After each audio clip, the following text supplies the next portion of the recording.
ನಮಸ್ಕಾರ. ಕರ್ನಾಟಕ ಈ ದಿನಕ್ಕೆ ಸ್ವಾಗತ. ನಾನು ತೇಜಸ್ವಿನಿ. ಈಗ ಹೆಡ್ಲೈನ್ಸ್.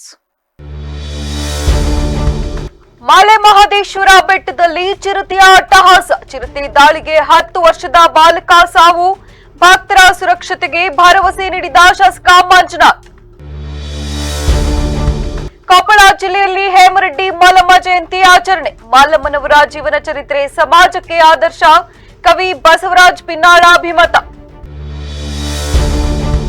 ಕ್ಷೇತ್ರದ ಅಭಿವೃದ್ಧಿಯೇ ಸುಧಾಕರ್ ಮಂತ್ರವಾಗಿತ್ತು. ಸಮುದಾಯದ ಸಂಖ್ಯಾಬಲವಿಲ್ಲದಿದ್ದರೂ ಜನರ ಪ್ರೀತಿಯಿಂದ ಗೆದ್ದಿದ್ದ ನಾಯಕ.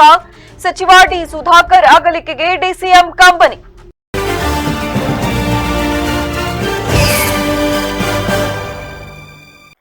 ಚಾಮರಾಜನಗರ ಜಿಲ್ಲೆಯ ಹನೂರು ತಾಲೂಕಿನ ಸುಪ್ರಸಿದ್ಧ ಧಾರ್ಮಿಕ ಕ್ಷೇತ್ರವಾದ ಮಲೆ ಮಹದೇಶ್ವರ ಬೆಟ್ಟದ ನಾಗಮಲೆಯಲ್ಲಿ ಶನಿವಾರ ಬೆಳ್ಳಂಬೆಳಗ್ಗೆ ಚಿರತೆಯೊಂದು ದಾಳಿ ನಡೆಸಿದ್ದು 10 ವರ್ಷದ ಬಾಲಕನೋರ್ವ ಸ್ಥಳದಲ್ಲಿ ಮೃತಪಟ್ಟಿರುವ ದಾರುಣ ಘಟನೆ ಸಂಭವಿಸಿದೆ. ಶ್ರೀ ಕ್ಷೇತ್ರಕ್ಕೆ ರಾಜ್ಯದ ವಿವಿಧ ಭಾಗಗಳಿಂದ ಭಕ್ತಾದಿಗಳು ಆಗಮಿಸುತ್ತಿದ್ದು ಪಾದಯಾತ್ರೆಯ ಮೂಲಕ ನಾಗಮಲೆಗೆ ತೆರಳುವ ಮಾರ್ಗದಲ್ಲಿ ಈ ದುರ್ಘಟನೆ ಜರುಗಿದೆ. ಅರಣ್ಯ ಇಲಾಖೆ ನಿಗದಿಪಡಿಸಿದ ಸಮಯಕ್ಕಿಂತ ಮೊದಲೇ ಭಕ್ತರು ಪಾದಯಾತ್ರೆ ಕೈಗೊಂಡಿದ್ದ ಸಂದರ್ಭದಲ್ಲಿ ಪ್ರಾಣಿಗಳ ಸಂಚಾರವಿರುವ ವೇಳೆಯಲ್ಲಿ ಚಿರತೆ ಬಾಲಕನ ಮೇಲೆ ದಾಳಿ ನಡೆಸಿ ಬಲಿ ಪಡೆದಿದೆ ಎಂದು ತಿಳಿದು ಬಂದಿದೆ.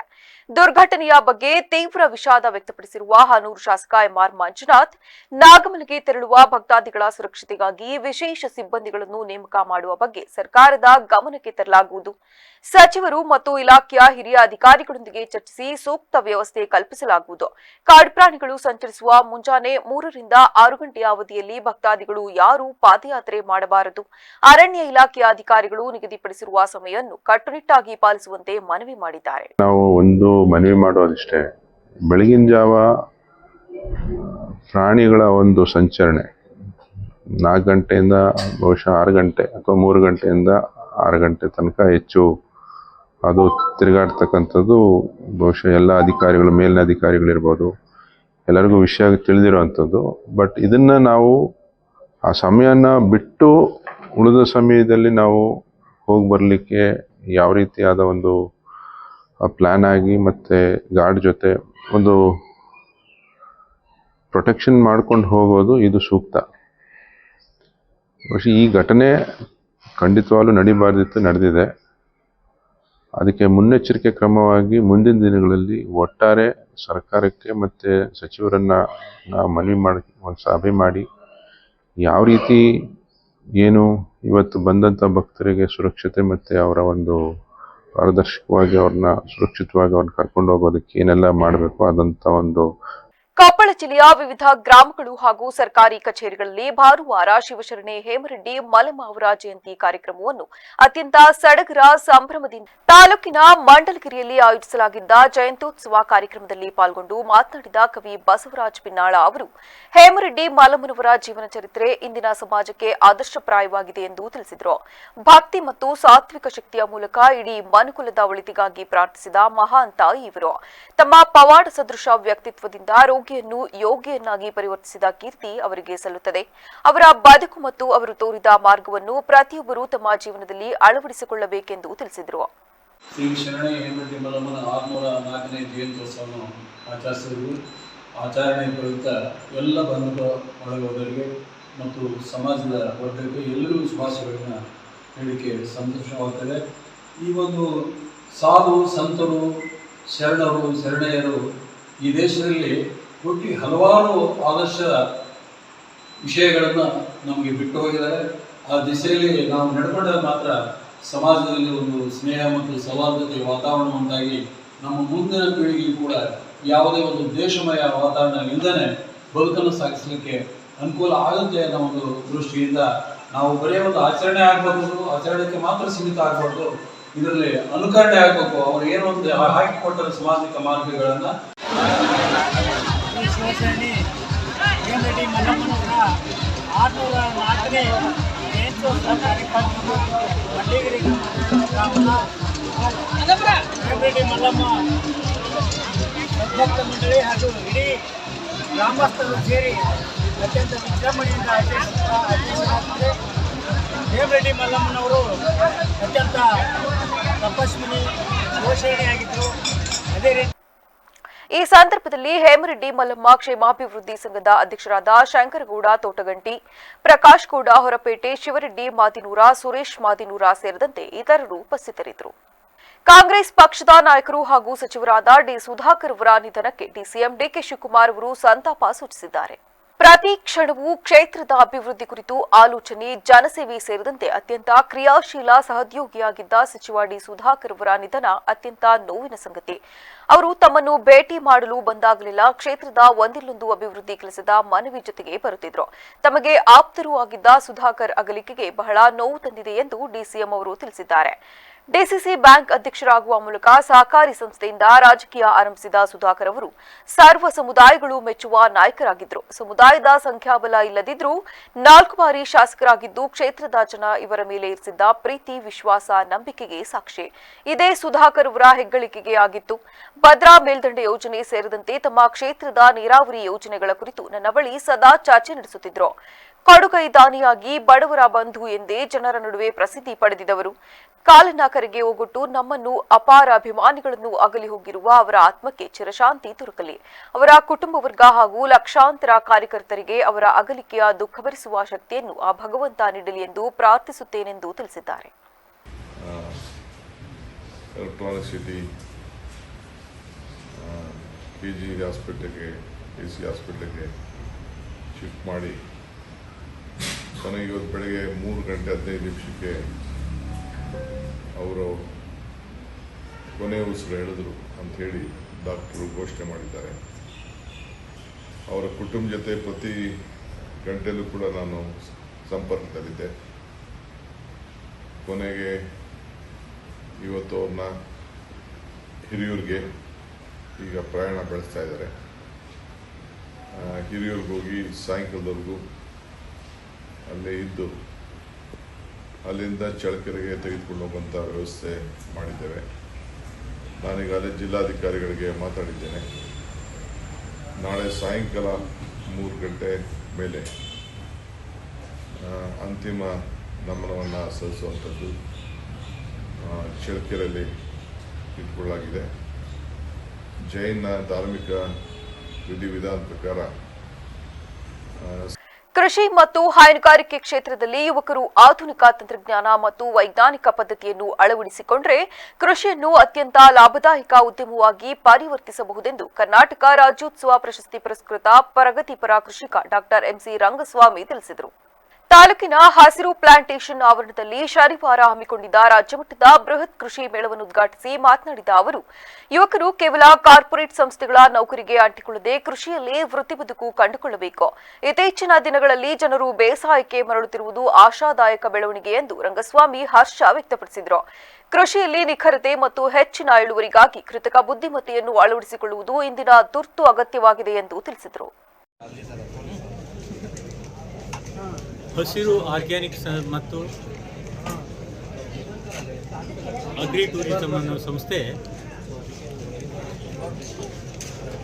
ಒಂದು ದೊಡ್ಡ ಈವೆಂಟನ್ನು ಇವತ್ತು ಮಗ್ಗೆ ಮನೆಯಲ್ಲಿ ಮಾಡ್ತಾ ಇದ್ದಾರೆ. ಈ ಈವೆಂಟಿಗೆ ನಮ್ಮ ಕರ್ನಾಟಕ ರಾಜ್ಯದಾದ್ಯಂತ ಎಲ್ಲ ರೈತರು ಭಾಗವಹಿಸಿದ್ದಾರೆ ಹಾಗೂ ಎಲ್ಲ ಪ್ರಮುಖ ಸಂಸ್ಕರಣಾ ಘಟಕಗಳು ಕೂಡ ಇದರಲ್ಲಿ ಭಾಗವಹಿಸಿದ್ದಾರೆ. ಇದರ ಉದ್ದೇಶ ಕೃಷಿ ಮೇಳ ಯೂನಿವರ್ಸಿಟಿನಲ್ಲಿ ದೊಡ್ಡ ದೊಡ್ಡ ಪಟ್ಟಣದಲ್ಲಿ ನಡೀತಾ ಇರೋದು ಸ್ವಾಭಾವಿಕ. ಇದು ಒಂದು ಮೂಡಿಗೆರೆ ಕಾಫಿ ಮಂಡಳಿ ಅಧ್ಯಕ್ಷ ಎಂಜಿ ದಿನೇಶ್ ಮಾತನಾಡಿ, ಅಂತಾರಾಷ್ಟ್ರೀಯ ಮಾರುಕಟ್ಟೆಯಲ್ಲಿ ಭಾರತೀಯ ಕಾಫಿಗೆ ಬೇಡಿಕೆ ಹೆಚ್ಚಾಗಬೇಕಾದರೆ ಗುಣಮಟ್ಟ ಮತ್ತು ಹವಾಮಾನ ಆಧಾರಿತ ನಿರ್ವಹಣೆ ಮುಖ್ಯ ಎಂದು ತಿಳಿಸಿದರು. ನಮ್ಮದೇ ಆದ ನಾನು ಇವತ್ತು ಆಕ್ಚುಲಿ ಕ್ವಾಲಿಟಿ ಡಿಪಾರ್ಟ್ಮೆಂಟ್ ಅನ್ನ ಬರೋದು ಕೇಳಿದೆ. ಸುಹಾಸ್, ಬನ್ನಿ ಇಲ್ಲೇನಾದ್ರೂ ನಾವು ಕಾಫಿ ಮತ್ತೆ ಹಾಲಿನ ಏನಾದ್ರು ಹೊಸ ಪ್ರಾಡಕ್ಟ್ ಅನ್ನ ಮಾಡಬಹುದಾ, ಅದ್ರ ಜೊತೆಗೆ ಅವರೊಂದಿಗೆ ಸೇರ್ಕೊಂಡು ನಮ್ಮಲ್ಲಿ ಒಂದು ಇನ್ಕ್ಯುಬೇಷನ್ ಸೆಂಟರ್ ಅಂತ ಇದೆ. ಸುಮಾರು 70 ಹೊಸ ಸ್ಟಾರ್ಟ್ಅಪ್ ಗಳನ್ನ ಒಂದು ಹ್ಯಾಂಡ್ ಹೋಲ್ಡ್ ಮಾಡಿ ಇವತ್ತು ಡಿಕಾಕ್ಷನ್ ಏನು ವೇಸ್ಟ್ ಇರುತ್ತಲ್ಲ, ಕಾಫಿ ವೇಸ್ಟ್, ಅದರಲ್ಲಿ ಬಯೋಫ್ಯೂಯಲ್ ಮಾಡಿರುವ ಹುಡುಗರು ನಮ್ಮಲ್ಲಿದ್ದಾರೆ. ಹಾಗೆ ಆ ಥರ ಬೆಂಕಿನೂ ಮೋಸ್ಟ್ಲಿ ನಮ್ಮ ಇದರಲ್ಲಿ ಇದ್ದೀರಾ ನೀವು ಇನ್ಕ್ಯುಬೇಷನ್ ಅಲ್ಲಿ ಇದ್ದಾರೆ, ಬಟ್ ಬಹಳ ಒಳ್ಳೆಯ ಸಾಧನೆಯನ್ನು ಮಾಡಿದ್ದಾರೆ. ಸುಹಾಸ್ ಅವರು ಏನ್ ಹೇಳಿದ್ರು, ಸ್ಪೆಷಾಲಿಟಿ ಕಾಫಿ ನಾವು ಹೆಸರು ಹೈನುಗಾರಿಕೆಯಲ್ಲಿ ಮಾರುಕಟ್ಟೆ ವಿಸ್ತರಣೆ ಹಾಗೂ ಸಣ್ಣ ರೈತರಿಗೂ ತಂತ್ರಜ್ಞಾನ ತಲುಪಿಸುವ ಕುರಿತು ಉದ್ಯಮಿ ಶೆರಿನ್ ರಂಗಸ್ವಾಮಿ ಮತ್ತು ನಿವೃತ್ತ ವಿಜ್ಞಾನಿ ನಾರಾಯಣಸ್ವಾಮಿ ಮಾಹಿತಿ ನೀಡಿದರು. ಈ ವೇಳೆ ಮೇಳದಲ್ಲಿ ಎಐ ಆಧಾರಿತ ಕೃಷಿ ಉಪಕರಣಗಳು, ಇಸ್ರೇಲ್ ಮಾದರಿಯ ಹೈನುಗಾರಿಕೆ ಮತ್ತು ಜೀವಾಮೃತ ತಯಾರಿಕೆಯ ಪ್ರಾತ್ಯಕ್ಷಿಕೆಗಳು ಗಮನ ಸೆಳೆದವು. ಸೊ ಒಂದು ಕುಕಿ ಕಟರ್ ಮಾಡೆಲ್ ಅಲ್ಲಿ ವಿ ಕಟ್ ಇಟ್ ಡೌನ್. ಹೆಂಗೆ ಓಕೆ ಏನು ಬೆಸ್ಟ್ ಪ್ರಾಕ್ಟೀಸಸ್ ಏನಿದೆ ಅದನ್ನೆಲ್ಲ ಕಟ್ ಮಾಡಿ 10, 20, 30 ಆನಿಮಲ್ಸ್ಗೆ ಏನೇನು ಮಾಡಬೇಕು, ಅವನ ಹತ್ರ ಇರೋ ಫೆಸಿಲಿಟೀಸ್ ಇಲ್ಲ, ನೀವು ಹೊಸದಾಗಿ ಶೆಡ್ ಮಾಡಬೇಡಪ್ಪ, ಏನೇನಿದೆ. ಓಕೆ ಚಾಲೆಂಜಸ್ ಏನು, ತುಂಬ ಯೂತ್ ಬಂದರು ಒಂದು ಪಾಯಿಂಟಲ್ಲಿ ಡೈರಿಗೆ ಎಲ್ಲ ವಾಪಸ್ ಹೋದ್ರು. ಓಕೆ ಏನು challenge, without will analyse. Okay ಒಂದು ಡಾಕ್ಟರ್ ಸರ್ವಿಸಸ್ ಇಲ್ಲ. ಓಕೆ ವಿಲ್ ಕ್ರಿಯೇಟ್ ಅ ಡಾಕ್ಟರ್ನ 24/7 we have one veterinary team. 25 kilometre ರೇಡಿಯಸಲ್ಲಿ ಏನು ನಾವು ಈಗ ಒಂದು ಪ್ರಾಜೆಕ್ಟ್ನ ಮಾಡ್ತಾ ಇದ್ದೀವಿ ಪೈಲಟ್ ಆಗಿ, ಅಲ್ಲಿ 24/7 ಒಬ್ಬ doctor any time you call them, ಒಂದು 30 ಮಿನಿಟ್ಸಲ್ಲಿ ಡಾಕ್ಟರ್ಸ್ ಬರ್ತಾರೆ. ಇಲ್ಲಿದ್ದಾರೆ ನಮ್ಮ ಕೆಲವು ಫಾರ್ಮರ್ಸ್ ಇದ್ದಾರೆ. ಅದಾದ್ಮೇಲೆ ನೆಕ್ಸ್ಟ್ ಏನು, ಫೀಡಿಂಗ್ ಇಸ್ ದ ಚಾಲೆಂಜ್. ಫೀಡಲ್ಲಿ ಎಲ್ಲ ಈ ಮುಗ್ಲು ಬಂದಿರೋದು ಆನಿಮಲ್ ಫುಡ್ ಗ್ರೇಡ್ ಅಂದರೆ ನಮ್ಮಲ್ಲಿ ABCD ಲಾಸ್ಟಿಗೆ ಉಳಿದಿದ್ದು ಸೂಪರ್ ಮಾರ್ಕೆಟ್ಸ್ ಎಲ್ಲ ಬಿಟ್ಟು ಆನಿಮಲ್ ಫೀಡ್ ಗ್ರೇಡ್ ಅಂತ ಒಂದಿದೆ, ಅದನ್ನು ಹಾಕಿ ಮಾಡ್ತಾರೆ. ಸೊ ಬೇಡ, ಫ್ರಮ್ ಸ್ಕ್ರಾಚ್ ಅಲ್ಲಿ ಹೋದ್ರೆ ನೀವು ನೋಡ್ಬೋದು. ಕಾರ್ಯಕ್ರಮದಲ್ಲಿ ತಹಶೀಲ್ದಾರ್ ಕೆಸಿ ಸೌಮ್ಯ, ನಿವೃತ್ತ ಐಎಎಸ್ ಅಧಿಕಾರಿ ರಾಮೇಗೌಡ, ಪ್ರೊಫೆಸರ್ ಮಾಯಣ್ಣ, ಕಾಫಿ ಅಸೋಸಿಯೇಷನ್ನ ಸುಹಾಸ್ ಹಾಗೂ ಮಾಗ್ಗೆ ಮನೆತನದ ಎಂಟಿ ಕೃಷ್ಣೇಗೌಡ ಸೇರಿದಂತೆ ಹಲವು ಕೃಷಿ ಮುಖಂಡರು ಉಪಸ್ಥಿತರಿದ್ದರು. Kollywood super star Tamil Vetri Kazhagam TVK ಪಕ್ಷದ ಅಧ್ಯಕ್ಷ ದಳಪತಿ ವಿಜಯ್ ಅವರು ಇಂದು ತಮಿಳುನಾಡಿನ ನೂತನ ಮುಖ್ಯಮಂತ್ರಿಯಾಗಿ ಪ್ರಮಾಣ ವಚನ ಸ್ವೀಕರಿಸಿದರು. ಪ್ರಮಾಣ ವಚನ ಸ್ವೀಕರಿಸಿದ ನಂತರ ತಮ್ಮ ಮೊದಲ ಭಾಷಣದಲ್ಲೇ ವಿಜಯ್ ಅವರು ಹಿಂದಿನ ಸರ್ಕಾರದ ವಿರುದ್ಧ ತೀವ್ರ ವಾಗ್ದಾಳಿ ನಡೆಸಿ ರಾಜ್ಯದ ಪ್ರಸ್ತುತ ಸ್ಥಿತಿಗತಿಗಳ ಬಗ್ಗೆ ಅವರು ಕಿಡಿಕಾರಿದ್ದಾರೆ. ತಮಿಳುನಾಡು ಇಂದು ತೀವ್ರ ಆರ್ಥಿಕ ಸಂಕಷ್ಟಕ್ಕೆ ಸಿಲುಕಿದೆ. ರಾಜ್ಯವು ಸುಮಾರು 10 ಲಕ್ಷ ಕೋಟಿ ರೂಪಾಯಿಗಳಿಗೂ ಹೆಚ್ಚು ಸಾಲದ ಸುಳಿಯಲಿದೆ. ರಾಜ್ಯದ ಖಜಾನೆ ಸಂಪೂರ್ಣವಾಗಿ ಬರಿದಾಗಿದ್ದು ಆಡಳಿತ ನಡೆಸುವುದು ಒಂದು ದೊಡ್ಡ ಸವಾಲಾಗಿದೆ ಎಂದು ವಿಜಯ್ ಅಸಮಾಧಾನ ವ್ಯಕ್ತಪಡಿಸಿದರು. ಇಂತಹ ಕಷ್ಟಕರ ಪರಿಸ್ಥಿತಿಯಲ್ಲೂ ತಾವು ಜವಾಬ್ದಾರಿ ವಹಿಸಿಕೊಂಡಿದ್ದು ಜನರಿಗೆ ಪಾರದರ್ಶಕ ಆಡಳಿತ ನೀಡುವುದಾಗಿ ಭರವಸೆ ನೀಡಿದರು. ನಮ್ಮ ಆಡಳಿತದಲ್ಲಿ ಯಾವುದೇ ಮುಚ್ಚುಮರೆ ಇರುವುದಿಲ್ಲ, ಎಲ್ಲವೂ ಸಾರ್ವಜನಿಕವಾಗಿ ಮತ್ತು ಪಾರದರ್ಶಕವಾಗಿ ನಡೆಯಲಿದೆ ಎಂದು ತಿಳಿಸಿದರಲ್ಲದೆ ಜನರ ಹಿತದೃಷ್ಟಿಯೇ ನನ್ನ ಮೊದಲ ಆದ್ಯತೆ, ರಾಜ್ಯದ ಅಭಿವೃದ್ಧಿಗೆ ಹೊಸ ರೂಪ ನೀಡಲು ಸಂಕಲ್ಪ ಮಾಡಿರುವುದಾಗಿ ತಿಳಿಸಿದ್ದಾರೆ. ಸಿ ಜೋಸೆಫ್ ವಿಜಯ್ ಎನ್ನುம் நான்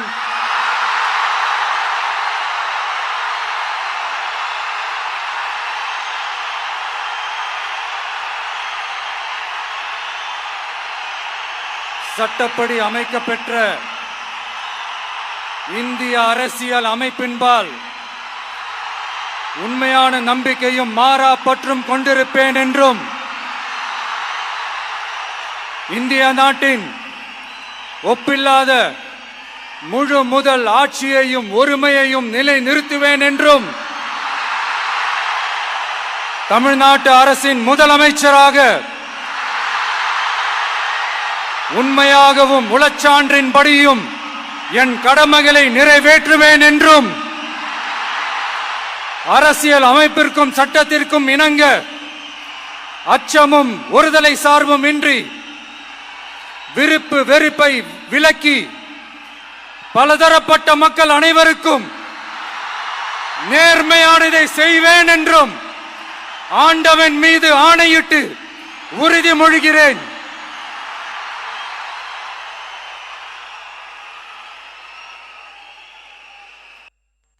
சி ஜோசப் விஜய் எனும் நான்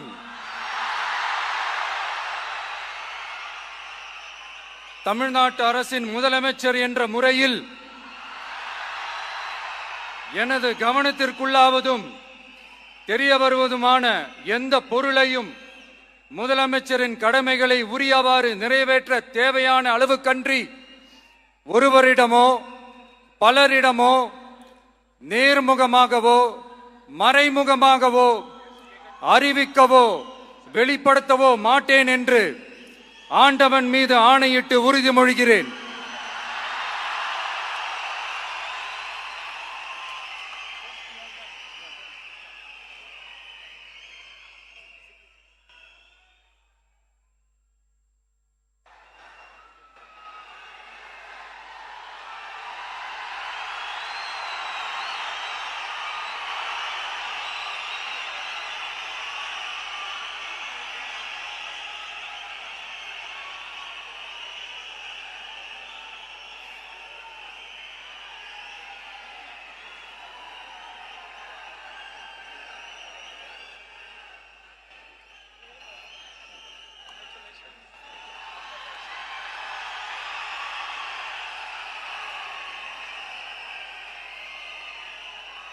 ಸಿಲಿಕಾನ್ ಸಿಟಿ ಬೆಂಗಳೂರು ಎಂದರೆ ಕೇವಲ ತಂತ್ರಜ್ಞಾನ ಮತ್ತು ಮಾಹಿತಿ ತಂತ್ರಜ್ಞಾನಕ್ಕೆ ಸೀಮಿತವಲ್ಲ. ಇದು ಆಧ್ಯಾತ್ಮಿಕತೆಗೂ ಪೂರಕವಾದ ಅದ್ಭುತ ವಾತಾವರಣವನ್ನು ಹೊಂದಿದೆ ಎಂದು ಪ್ರಧಾನಿ ನರೇಂದ್ರ ಮೋದಿ ಅವರು ತಿಳಿಸಿದ್ದಾರೆ. ನಗರದ ಹೊರವಲಯದಲ್ಲಿರುವ ಆರ್ಟ್ ಆಫ್ ಲಿವಿಂಗ್ ಆಶ್ರಮದಲ್ಲಿ ಭವ್ಯ ಧ್ಯಾನ ಮಂದಿರವನ್ನು ಉದ್ಘಾಟಿಸಿ ಶ್ರೀ ರವಿಶಂಕರ್ ಗುರೂಜಿಯವರ ಜನ್ಮದಿನದ ಅಂಗವಾಗಿ ಆಯೋಜಿಸಿದ್ದ ವಿಶೇಷ ಸಮಾರಂಭದಲ್ಲಿ ಮಾತನಾಡಿದ ಅವರು, ಶ್ರೀ ರವಿಶಂಕರ್ ಗುರೂಜಿಯವರು ಬಿತ್ತಿದ ಆರ್ಟ್ ಆಫ್ ಲಿವಿಂಗ್ ಎಂಬ ಬೀಜ ಇದು ಬೃಹತ್ ಮರವಾಗಿ ಬೆಳೆದಿದೆ. ನಾನು ವಿದೇಶಕ್ಕೆ ಹೋದಾಗಲೆಲ್ಲ ಅಲ್ಲಿ ಬೆಂಗಳೂರಿನವರು ಯಾರಾದರೂ ಸಿಕ್ಕೇ ಸಿಗುತ್ತಾರೆ. ಬೆಂಗಳೂರು ಅಂದ್ರೆ ಬರೀ ಐಟಿ-ಬಿಟಿ ಮಾತ್ರವಲ್ಲ, ಆಧ್ಯಾತ್ಮಿಕತೆಗೂ ಇದು ಸೂಕ್ತ ತಾಣ ಎಂದು ಪ್ರಧಾನಿ ಮೆಚ್ಚುಗೆ ವ್ಯಕ್ತಪಡಿಸಿದ್ದು, ಭಾರತದ ಸನಾತನ ಧರ್ಮ ಮತ್ತು ಪರಂಪರೆಗಳು ಜಗತ್ತಿನಾದ್ಯಂತ ಚರ್ಚೆಯಾಗುತ್ತಿವೆ. ಆರ್ಟ್ ಆಫ್ ಲಿವಿಂಗ್ ಸಂಸ್ಥೆಯು ಇಂತಹ ಸಂಪ್ರದಾಯಗಳನ್ನು ಉಳಿಸಿ ಬೆಳೆಸುವ ಕೆಲಸವನ್ನು ನಿರಂತರವಾಗಿ ಮಾಡುತ್ತಿದೆ ಎಂದು ಅವರು ಬಣ್ಣಿಸಿದರು. ಬದಲಾಗುತ್ತಿರುವ ವಿಶ್ವದ ತಂತ್ರಜ್ಞಾನ ಮತ್ತು ಆರ್ಥಿಕತೆಯಲ್ಲಿ ಭಾರತವು ನಾಯಕತ್ವ ವಹಿಸಿದೆ. ಇದಕ್ಕೆ ನಮ್ಮ ದೇಶದ ಯುವಶಕ್ತಿಯೇ ಕಾರಣ. ಯುವಕರ ಮನಸ್ಸು ಶಾಂತವಾಗಿದ್ರೆ ಸಮಾಜದಲ್ಲಿ ಜವಾಬ್ದಾರಿಯುತವಾಗಿ ವರ್ತಿಸಲು ಸಾಧ್ಯ. ಅಂತಹ ಶಾಂತಿಯನ್ನು ಈ ಧ್ಯಾನ ಕೇಂದ್ರ ನೀಡಲಿದೆ ಎಂದು ತಿಳಿಸಿದರು. ಕೊಳ್ಳೇಗಾಲ ವಿಧಾನಸಭಾ ಕ್ಷೇತ್ರದ ಶಾಸಕ ಆರ್ ಕೃಷ್ಣಮೂರ್ತಿ ಅವರಿಗೆ ರಾಜ್ಯ ಸಚಿವ ಸಂಪುಟದಲ್ಲಿ ಸ್ಥಾನ ನೀಡುವಂತೆ ಒತ್ತಾಯಿಸಿ ಗ್ಯಾರಂಟಿ ಯೋಜನೆಗಳ ಅನುಷ್ಠಾನ ಸಮಿತಿಯ ತಾಲೂಕು ಅಧ್ಯಕ್ಷರಾದ ರಾಜೇಂದ್ರ ಅವರ ನೇತೃತ್ವದಲ್ಲಿ ಕಾಂಗ್ರೆಸ್ ಮುಖಂಡರು ಸರ್ಕಾರವನ್ನು ಆಗ್ರಹಿಸಿದ್ದಾರೆ. ಪಟ್ಟಣದ ಲೋಕೋಪಯೋಗಿ ಇಲಾಖೆಯ ಅತಿಥಿಗೃಹದಲ್ಲಿ ನಡೆದ ಪತ್ರಿಕಾಗೋಷ್ಠಿಯಲ್ಲಿ ಮಾತನಾಡಿದ ಮುಖಂಡರು, ಜಿಲ್ಲೆಯ ಸಮಗ್ರ ಅಭಿವೃದ್ಧಿಗಾಗಿ ಕೃಷ್ಣಮೂರ್ತಿ ಅವರಿಗೆ ಸಚಿವ ಸ್ಥಾನದ ಅಗತ್ಯವಿದೆ. ಈಗಾಗಲೇ 3ನೇ ಬಾರಿಗೆ ಶಾಸಕರಾಗಿ ಆಯ್ಕೆಯಾಗಿರುವ ಆರ್ ಕೃಷ್ಣಮೂರ್ತಿ ಅವರು ಅಪಾರ ರಾಜಕೀಯ ಅನುಭವ ಹೊಂದಿದ್ದಾರೆ. ಶಾಸಕರು ಎಲ್ಲಾ ಸಮುದಾಯಗಳನ್ನು ವಿಶ್ವಾಸಕ್ಕೆ ತೆಗೆದುಕೊಂಡು ಕೆಲಸ ಮಾಡುವ ಮನೋಭಾವ ಹೊಂದಿದ್ದು, ಕ್ಷೇತ್ರದಾದ್ಯಂತ ಅಭಿವೃದ್ಧಿ ಕಾರ್ಯಗಳಿಗೆ ಒತ್ತು ನೀಡುತ್ತಿದ್ದಾರೆ. ಜಿಲ್ಲೆಯ ಹಿತದೃಷ್ಟಿಯಿಂದ ಹಾಗೂ ಪಕ್ಷದ ಬಲವರ್ಧನೆಗಾಗಿ ಮುಂದಿನ ಸಚಿವ ಸಂಪುಟ ವಿಸ್ತರಣೆಯ ಸಂದರ್ಭದಲ್ಲಿ ಕೃಷ್ಣಮೂರ್ತಿ ಅವರಿಗೆ ಆದ್ಯತೆ ನೀಡಬೇಕೆಂದು ಮುಖಂಡರು ಮುಖ್ಯಮಂತ್ರಿಗಳಿಗೆ ಮನವಿ ಮಾಡಿದ್ದಾರೆ. ಶಾಸಕರಾದಂತಹ ಆರ್ ಕೃಷ್ಣಮೂರ್ತಿ ಅವರಿಗೆ ಈ ಸರ್ತಿ ಸಂಪುಟ ಸಚಿವ ಸ್ಥಾನದಲ್ಲಿ ಸಚಿವ ಸ್ಥಾನವನ್ನು ಕೊಡಬೇಕು. ಅವರಿಗೆ ಒಂದು ಸ್ಥಾನವನ್ನು ಕೊಟ್ಟು ನಮ್ಮ ಕ್ಷೇತ್ರದ ಹಾಗೂ ನಮ್ಮ ಜಿಲ್ಲೆಯ ಅಭಿವೃದ್ಧಿಗೆ ಸಹಕಾರಿಯಾಗುತ್ತೆ. ಆದ್ದರಿಂದ ನಮ್ಮ ಶಾಸಕರಿಗೆ ಒಂದು ಸಚಿವ ಸ್ಥಾನವನ್ನು ಕೊಡಬೇಕು ಅಂತ ನಾವು ಎಲ್ಲ ಅಭಿಲಾಷೆಯಿಂದ ಆಗ್ರಹಿಸ್ತಾ ಇದ್ದೀವಿ ನಮ್ಮ ವರಿಷ್ಠರುಗಳಿಗೆ. ಏನು ಅಂತಂದರೆ ನಮ್ಮ ಶಾಸಕರ ಒಂದು ವಿಶೇಷತೆ ಏನು, ನಾವು ಏನಕ್ಕೆ ಅವ್ರನ್ನ ಸಚಿವ ಸ್ಥಾನದ ಮಟ್ಟದ ಒಂದು ಏನು ತೊಂದರೆಗಳಿದೆ, ರಾಜ್ಯ ಮಟ್ಟದಲ್ಲಿ ಏನೇನು ಆಗಬೇಕು ಅನ್ನೋದನ್ನ ವಿಚಾರದಲ್ಲಿ ನಮ್ಮ ಕ್ಷೇತ್ರವಾರು. ಪತ್ರಿಕಾಗೋಷ್ಠಿಯಲ್ಲಿ ಗ್ಯಾರಂಟಿ ಯೋಜನೆಗಳ ಅನುಷ್ಠಾನ ಸಮಿತಿಯ ನಿರ್ದೇಶಕರುಗಳಾದ ಕುಣಕಳ್ಳಿ ರಾಜುಗೌಡ, ನಾಗವೇಣಿ, ಸಹನಾ ಪ್ರಿಯಾ ಸೇರಿದಂತೆ ತಾಲೂಕು ಕಾಂಗ್ರೆಸ್ ಮುಖಂಡರು ಉಪಸ್ಥಿತರಿದ್ದರು. ಮಳವಳ್ಳಿ ತಾಲೂಕಿನ ವಿ ಬಸಾಪುರ ಗ್ರಾಮದಲ್ಲಿರುವ ಐತಿಹಾಸಿಕ ಬಸವೇಶ್ವರ ದೇವಸ್ಥಾನಕ್ಕೆ ಗ್ರಾಮದ ಕೆಂಪೇಗೌಡ ಕುಟುಂಬಸ್ಥರು ಹರಕೆಯಂತೆ ಬಸಪ್ಪನನ್ನು ದೇವಸ್ಥಾನಕ್ಕೆ ಅರ್ಪಿಸಿ ಭಕ್ತಿಪೂರ್ವಕವಾಗಿ ಮುದ್ರಾಧಾರಣೆ ಕಾರ್ಯಕ್ರಮವನ್ನು ನೆರವೇರಿಸಿದರು. ಕೆಂಪೇಗೌಡರ ಕುಟುಂಬಸ್ಥರು ತಮ್ಮ ಹರಕೆಯಂತೆ ಮನೆಯಲ್ಲಿ ಬಸಪ್ಪನಿಗೆ ವಿಶೇಷ ಪೂಜೆ ಪುನಸ್ಕಾರಗಳನ್ನು ಸಲ್ಲಿಸಿದರು. ನಂತರ ಸುಮಂಗಲಿಯರು ಕಲಶ ಹೊತ್ತು ಸಾಗಲು ಮಂಗಲವಾದ್ಯಗಳೊಂದಿಗೆ ಬಸಪ್ಪನನ್ನು ದೇವಸ್ಥಾನಕ್ಕೆ ಕರೆತರಲಾಯಿತು. ಗ್ರಾಮಸ್ಥರ ಸಮ್ಮುಖದಲ್ಲಿ ವಿದ್ವಾನ್ ಪ್ರಸಾದ್ ಅವರು ಶಾಸ್ತ್ರೋಕ್ತವಾಗಿ ಮುದ್ರಾಧಾರಣೆ ಕಾರ್ಯಕ್ರಮವನ್ನು ನೆರವೇರಿಸಿಕೊಟ್ಟರು. ಈ ಸಂದರ್ಭದಲ್ಲಿ ಮಾತನಾಡಿದ ವಿದ್ವಾನ್ ಪ್ರಸಾದ್ ಹಾಗೂ ದೇವಸ್ಥಾನದ ಅರ್ಚಕರು, ವಿ ಬಸಾಪುರ ಗ್ರಾಮದ ಬಸವೇಶ್ವರ ದೇವಸ್ಥಾನವು ಚೋಳರ ಕಾಲದಲ್ಲಿ ನಿರ್ಮಾಣವಾದ ಇತಿಹಾಸ ಹೊಂದಿದೆ. ಕೆಂಪೇಗೌಡರ ಮನೆತನದವರು ದೇವಸ್ಥಾನಕ್ಕೆ ಬಸಪ್ಪನನ್ನು ನೀಡುವುದಾಗಿ ಹೊತ್ತಿದ್ದ ಹರಕೆಯನ್ನು ಇಂದು ಈಡೇರಿಸಿದ್ದಾರೆ. ಬಸಪ್ಪನಿಗೆ ಮುದ್ರಾಧಾರಣೆ ಮಾಡಿ ವಿಶೇಷ ಪೂಜೆಗಳನ್ನು ಸಲ್ಲಿಸಲಾಗಿದೆ ಎಂದು ತಿಳಿಸಿದರು. ಮಳವಳ್ಳಿ ತಾಲೂಕು ಅಲಗೂರು ಹೋಬಳಿ ವಿ ಬಸಾಪುರ ಗ್ರಾಮದಲ್ಲಿ ಇರುವಂತಹ ಬಸವೇಶ್ವರ ಸ್ವಾಮಿ ದೇವಾಲಯಕ್ಕೆ ನೂತನವಾಗಿ ಬಸವನ್ನ ಬಿಡುವಂತಹ ಕಾರ್ಯಕ್ರಮವನ್ನ ಊರಿನ ಎಲ್ಲ ಪ್ರಮುಖರು ಸೇರಿ ಆಯೋಜನೆ ಮಾಡಿದ್ದಾರೆ. ಇದೇ ಬುಧವಾರ ಮತ್ತೆ ಗುರುವಾರ ಕಾರ್ಯಕ್ರಮ ಬಹಳ ವಿಜೃಂಭಣೆಯಿಂದ.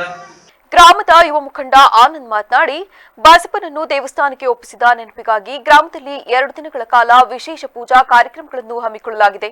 ಭಕ್ತಾದಿಗಳಿಗೆ ಅನ್ನಸಂತರ್ಪಣೆ ವ್ಯವಸ್ಥೆ ಮಾಡಲಾಗಿದ್ದು, ಸುತ್ತಮುತ್ತಲ ಗ್ರಾಮಸ್ಥರು ಹೆಚ್ಚಿನ ಸಂಖ್ಯೆಯಲ್ಲಿ ಆಗಮಿಸಿ ದೇವರ ಕೃಪೆಗೆ ಪಾತ್ರರಾಗಬೇಕೆಂದು ಮನವಿ ಮಾಡಿದರು. ನನ್ನ ಹೆಸರು ಆನಂದ್ ಅಂದ್ಬಿಟ್ಟು ವಿ ಬಸಾಪುರ ಗ್ರಾಮದವರೇ.